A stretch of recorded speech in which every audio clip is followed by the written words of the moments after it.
It's time for Ask the Expert, your chance to learn something new every day.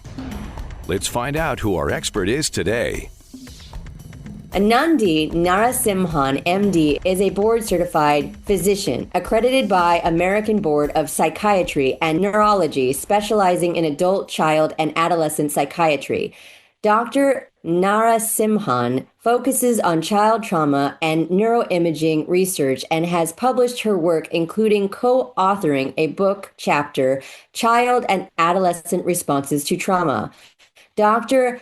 Anandhi works at Masada Homes, a nonprofit agent with the Department of Mental Health. Thank you for coming to Ask the Expert, and I would love you to tell us a little bit more about yourself. Sure. Thank you for having me.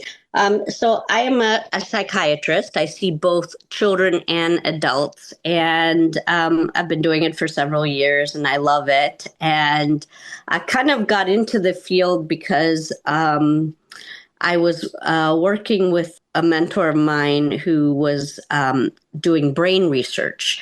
And I was looking for a job, actually, and I got this research job. And I realized that, at the time, there's a lot we knew about the heart and the liver, but the brain was this area we didn't really know much about, and we still don't know much about. And I just thought it was fascinating to learn how our mind works. And I love working with children, so I knew I wanted to do something related with children. And it just those interests just kind of merged together. And, I found this field and I genuinely love it. It's kind of who I am. Amazing. I mean, such a background you have and so much expertise currently here, especially with child and adolescent development. Your work includes publishing research on child trauma and neuroimaging. How is the brain imaging changing the way you approach treatment and prognosis for children who are experiencing significant trauma? Well, from the work I did with my mentor, Dr. Mike DeBellis, who's amazing. He did some really amazing work on the developing brain. What kind of stuck with me is how vulnerable it is. I mean, I think that there's this idea, and you hear it a lot, children are resilient. And the reality is, yeah, they're resilient, but they're also human. And the developing brain is actually a vulnerable entity. And if it's not nurtured in an environment that's loving and compassionate, it's vulnerable for insults to how it develops. And that is kind of what stuck with me doing that kind of work, is that we need to protect the developing brain. We shouldn't operate on the assumption that it's just going to bounce back and it's going to be fine and the kid's going to be fine, because the research has now shown what happens at a young age affects us, decades later, late in life, and it also affects us physically. Everything like affects our blood pressure, affects our heart health, it affects our mental health, it affects the predisposition for illnesses like cancer. So we know that there's research now linking that. So that's kind of what I understood. And also on the positive end, the developing brain is like a blank canvas. You can create something beautiful and create a whole generation and future generations of healthy, emotionally well-adjusted children that grow up to be adults that contribute to society in a meaningful way, but in a positive way. So it actually gives me a lot of hope too, that there's opportunity to help children grow in the right way.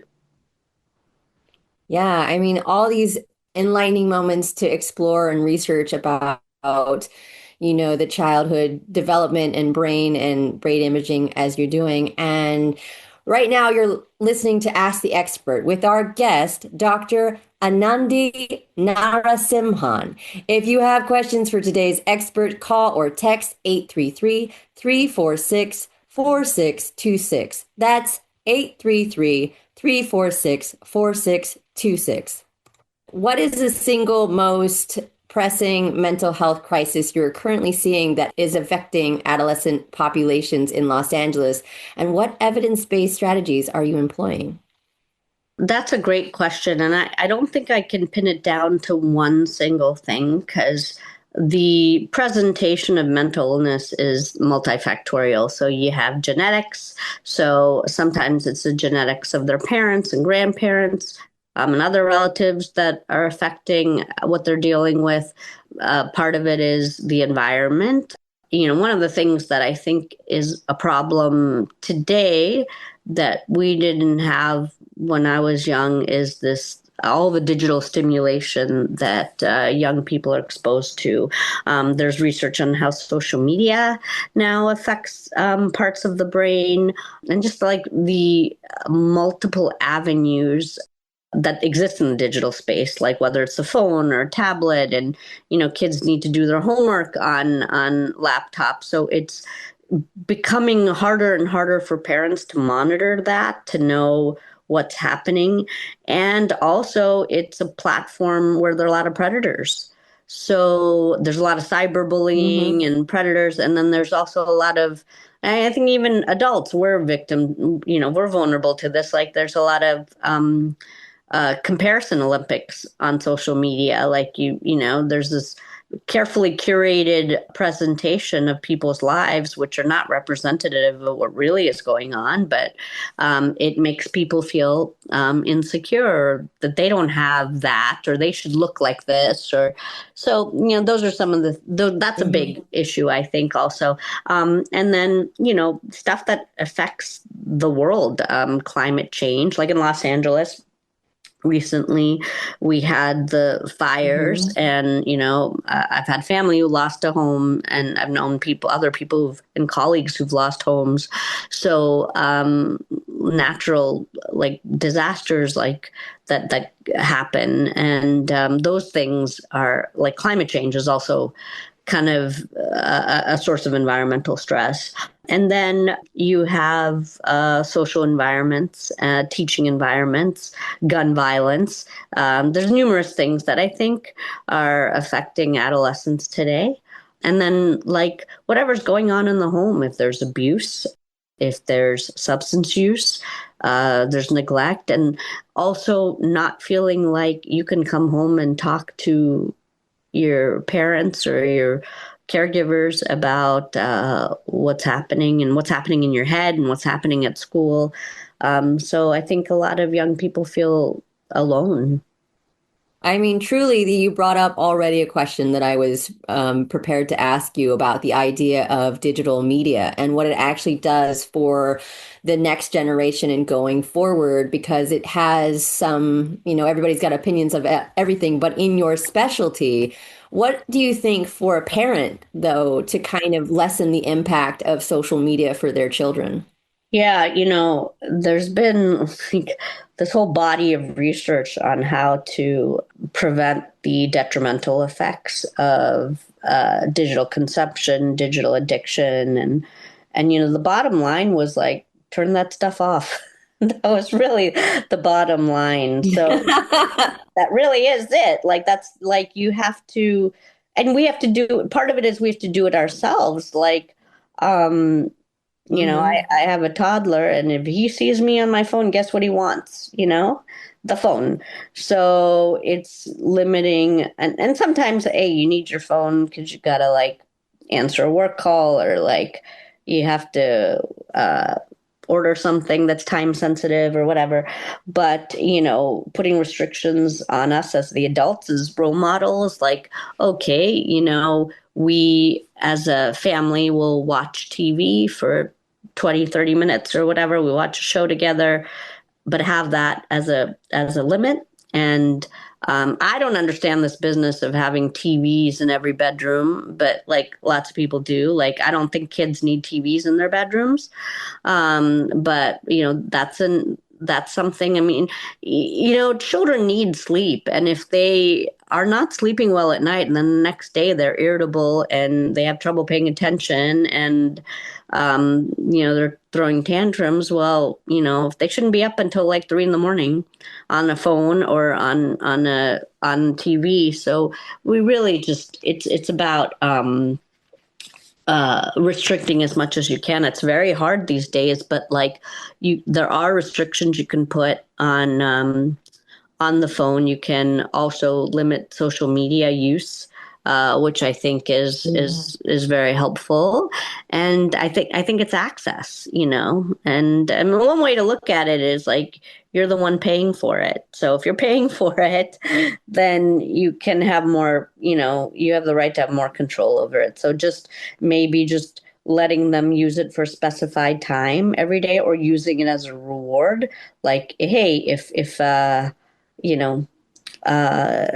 we get these things done, or we spend time together eating dinner, maybe this is a reward for a bit, and not having it used late at night, because then you're kind of wired before you go to bed. So you need a wind down time from the digital devices before sleep as well. So I think it becomes very challenging when they have homework to do on it and stuff. But I think we do the best we can. But it's something that's probably just also ongoing, and an ongoing reminder for everybody, including the adults in the home, how their relationship around devices too. And then, a lot of us, we do a lot of work on our computers and stuff. So is there time that we can just sit with it and use it for that time, and just the rest of the time devote to family time, where you spend time with the children? You're listening to Ask the Expert with our guest, Dr. Anandhi Narasimhan.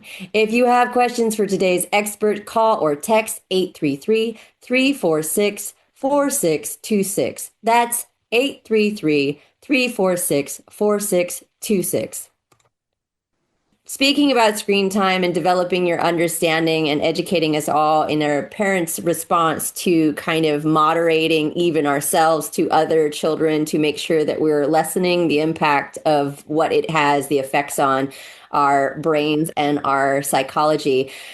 What would you recommend for a parent that is getting to a point where they need to evaluate or seek out a psychiatrist to evaluate their children displaying emotional and behavioral challenges, rather than simply the purpose of a therapist? Are you seeing or recommending any red flags that parents should be aware of in order to seek out your expertise or someone like yourself? Well, I think, one, I applaud parents who are even thinking that way, because, we've come a long way with stigma around mental health, but it's still there. And a lot of parents feel like, the kid should be able to kind of figure things out themselves, or they feel that it's a failure reflecting upon them if their child gets help. So sometimes there's complicated emotions like guilt, or feeling like, did I do a bad job as a parent, and that's why my child needs help. I think if we can shift that thinking to a more preventative model, like, okay, you take your child to the doctor to make sure everything's okay physically. We can look at mental health the same way, like getting therapy or seeing a psychiatrist is not a bad thing. It can be used to set a child up for lifelong gains. So I think that's one thing to keep in mind, is just like limit or try to not have that stigma on our heads about it. And secondly, if there's some concerns that have been brought up from the school, and sometimes schools don't notice, especially if it's a large school with lots of kids, like sometimes the more quiet child who isn't causing huge behavioral disturbances but is actually suffering gets overlooked in the school environment. But if you feel like, your child could use help, there's nothing wrong with, seeking help and looking up resources and finding places in your community that can see your child. And often, like, schools have resources for that, for mental health services, or like, local churches and 211, you can call and ask for resources, or you can look it up on the internet. Psychology Today often has a list of professionals who are available to see kids. So, so there's those options. So I would say, look into that. And then with therapists, I often recommend, they will offer like a free 20-minute consultation in the beginning. And I would say sometimes it's okay to interview a couple of therapists and see which one might be a good fit for your family. It's a bit of trial and error sometimes. Those are the recommendations I would give, and to ask questions. If there's a question about whether a child should take medicine or not, really get the information so that you feel comfortable if that's something you're going to give your child. And, the doctors are there to answer those questions about when it might be necessary, or when it may be, could we do other things and not take medicine, or could we do other things and also give a little medicine if the child really needs it. I always say having or finding a therapist is like finding a relationship. You have to make sure it's a right fit for your child and you, to make sure that they're getting adequate care when you're paying for them to have the resources that you are recommending, and say that it's good for them to have a very solid foundation with someone that also you can communicate with and work with. So overall, this has been great. And I wanted to ask if you have anything else that you would love to share with those listening about your expertise and your insight that you think is topical at this point.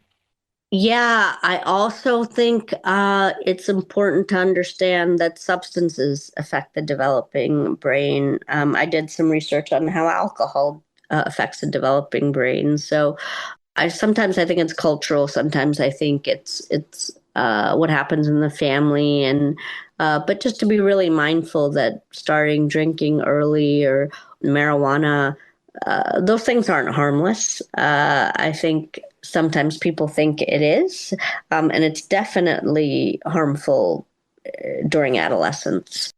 Abstinence from those things is actually the best way to go with young people. So kind of to encourage that as a philosophy in the family, and understand that part of child rearing, and I think we all in society have a role to play in it, even if it's not with our biological children. Like, we're these children belong to the world. And I think that the more that we work on ourselves too, it's better for them.